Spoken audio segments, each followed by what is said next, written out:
Tasnim Jara has been one of the most talked about candidates in this Bangladesh election.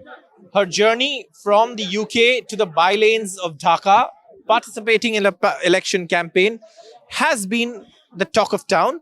But what brings her back to her country? Why is this election so important? And what made her fight as an independent? We'll get in all of that with Tasnim as she speaks to people here outside.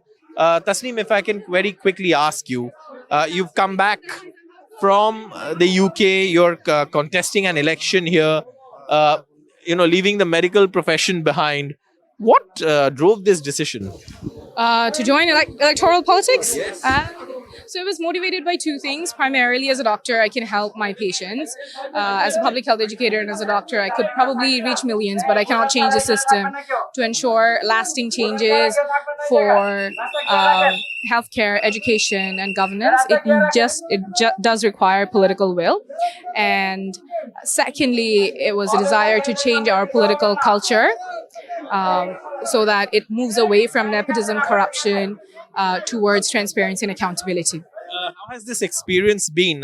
We're all, I've seen you with, supporters here. You've been a lot of hugs, a lot of, smiles. Very unlikely in a political campaign. I think people have a lot of, how do I say it? People have a lot of enthusiasm for new kind of politics. And I think the support for our campaign, which was a people-powered campaign, without any miking, without any showdown, without plastering posters all across the city, just door to door, just really based on personal connections. People really resonated with that. Why is this election so important for young Bangladeshis? And for those watching from outside, seeing a candidate like you on the ground, seeing you so invested in a campaign like this, why is it so important for young Bangladeshis? I think we have a large segment of our population who are young, and this election comes after an uprising which the young people led from the front, which the women led from the front. So I think it's quite important for our young generation, for our women, for the nation as a whole, really, because it comes after a lot of sacrifice, and we must make sure that we rebuild our institutions and we never have to go back to that structure where authoritarianism can only be removed by people risking their lives or limbs. Election results can go either way. Sometimes it's a bit of luck despite all the efforts.